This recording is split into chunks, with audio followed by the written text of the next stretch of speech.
tapi pedes. Kalau enggak itu asin. Siapa ya kemarin sing nyomong gitu? Itu dia punya karakter. Ya sama seperti pohon. Waru gampang. Siapa bilang gampang? Ayo kita berbagi tentang waru. Kalau memang gampang, ada yang ngaku bisa gampang. Ayo, waru gampang loh, harus dilempar ke tempat lembab aja hidup, keluar akar. Boleh. Tapi susah. Untuk apa? Susahnya di mana? Ayo. Kayak pohon beringinnya yang di situ yang dapat bendera 3. Kalau dia tidak dikonsep dengan baik di berikutnya, dia juga tidak akan menjadi sebuah pohon yang mampu bercerita tentang alamnya, tentang dia tumbuh, bercerita tentang apa. Itu juga sangat penting. Jadi untuk teman-teman yang di sini nggak dapat bendera, jangan berkecil hati. Pohonnya sampan bukan jelek, tapi belum bagus. Sama toh. Tak tidak mau bedisik. Wih, ada mas YouTuber ya. Semangat mas. Nanti tak sukses.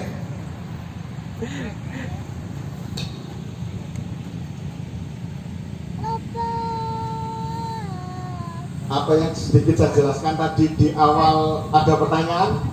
Sebelum menginjak kita potong ini jadi 4. Untung sing duwe lagi liatin HP terus. Man. Ada pertanyaan tentang basic. Tapi ini udah orang Indonesia itu memang cerdas-cerdas sama Sanang ya, bisa mengkawin silakan antara waru dengan bambu. Keren loh. Oh, nggo tiang loh, tak pikir lagi kita berbagi imajinasi. Oh iya, kita berbagi pola tubuh dengan karakter itu nanti membentuk polanya. Imajinasi bebas, sama seperti kalau ini kan mayoritas laki-laki, yang ibu tutup kuping ya. Kalau kita disuruh bayangin perempuan paling cantik menurut versi kita merem. Nah, seperti pohon ini dengan bentuk yang sama, imajinasi dari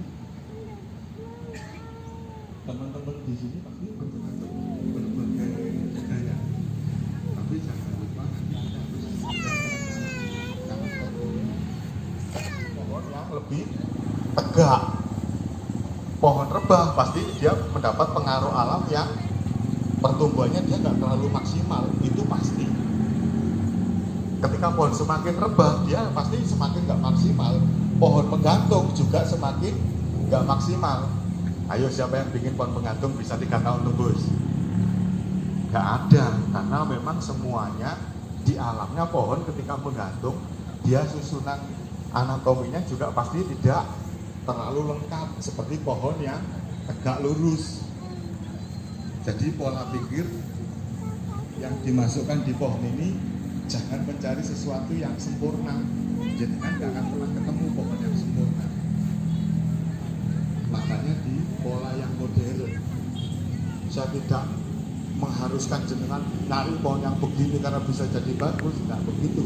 Tapi ketika kita mendapat pohon yang harus dikreasikan, kita harus mampu memaksimalkan pohon itu. Jangan menurunkan nilainya pohon itu 10 juta dianggap kurang tepat, tapi jenengan perlakukan pohon itu sesuai versinya sampean, tapi ketika dijual lagi, ketika dikonsepkan dengan satu irama.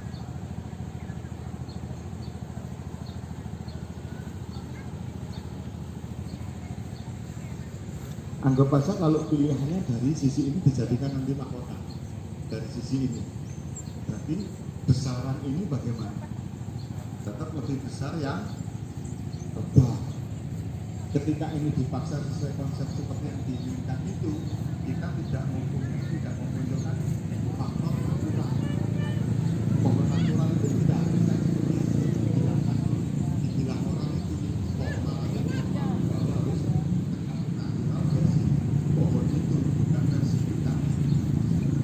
Kalau saat kita dipakai uang ini dua, pohon itu mesinnya tetap kecil, natural itu tidak muncul. Bukan berarti natural itu komposisinya kurang baik, tapi dari pohon agak naik, perbandingannya dia lebih kecil dari pohon yang rebah, ini juga sudah tidak natural, itu rekayasa.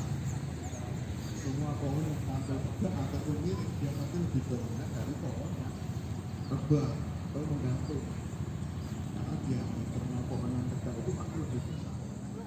Ya pemilu Balik. Dan kalau kita lihat di gimana itu, bukannya besar itu jadi roboh, Pak. Karena besarnya jadi roboh, tumbuh lagi yang kecil. Ya ketika dia besar roboh, pasti ada pengaruh alam ya. Dia mengoreksi lebih dominan. Karena logikanya pasti dia menyusun pertumbuhan baru yang baik. Recovery-nya dia pasti punya.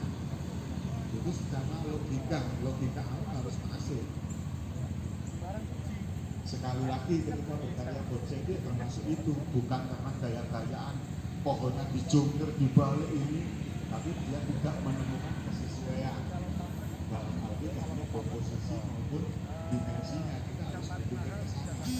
Kurang ini yang panjang segini, ikutin kontes kalau menang, ingin tahu saja. Dalam artian setiap pohon itu punya keseimbangan anatomi tersendiri, apapun komposisinya. Ketika cabang sebesar ini, cabang berikutnya ini sudah digambarkan dari ketika cabang lebih mengecil. Apapun bentuknya, mau dipelintir, mau dipatah, mau apapun, dia punya pengecilan yang baik. Seperti anatomi tubuh kita, lengan kita ini besar. Lengan saya ini menurut beban volumenya pasti lebih sedikit. Itu sudah natural memang.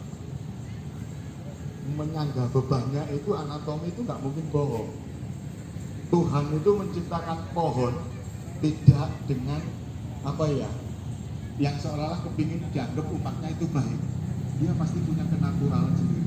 Nah tinggal kita itu yang harus mengikuti naturalnya alam. Makanya ketika lari ke konsep ini, ketika jenengan ini dibuang pakai ini dibuang pakai ini dibuang pakai ini, atau tinggal sisa, boleh. Tapi kita jangan lupa menganalisa pohon itu dari sisi botaninya. Termasuk salah satu nanti besaran cabang, bentangannya,